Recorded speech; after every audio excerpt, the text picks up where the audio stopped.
Hľadanie odpovedí tajomné, neuchopiteľné sa zdá byť vyjadriteľné len jediným slovom mystérium. A preto je toto sympózium nazvané Mystérium prírody.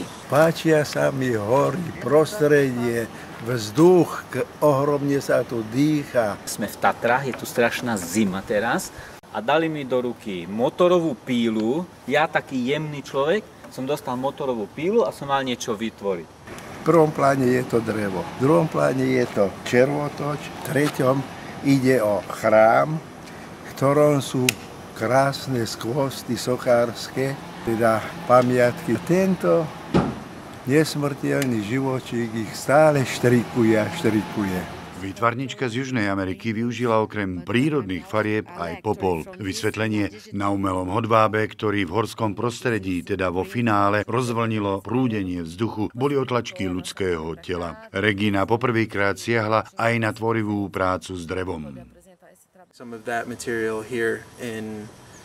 Americký výtvarník potvrdil, že umenie je jeden zo spôsobov, ako prezentovať časť predstáv, rodiacich sa v psychologickom laboratóriu prostredníctvom intuitívnej maľby. Inšpiráciu našiel v pobyte v podzemí, priamo v jaskyniach. Snažíme sa podporovať umenie aj vlastne u nás, že teda aj obrazy, aj sochy, ktoré vystavíme aj exteriéry, aj interiéry, aby teda aj hostia, ktorí tu chodia na rekreáciu, aby mohli vidieť, respektíve byť v prostredí, ktoré je teda aj takto umelecky založené. A dúfam teda, že by mohla byť z tohto tradícia, čiže tieto sympózia by sa opakovali tu. Toto sympózium je veľmi bohaté tým, že je tu 15 autorov a každý si tvorí svojou technikou.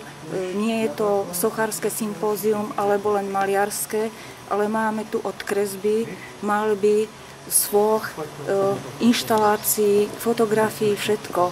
Je to veľmi pestrá mozaika názorov a filozofických aj umeleckých výpovedí.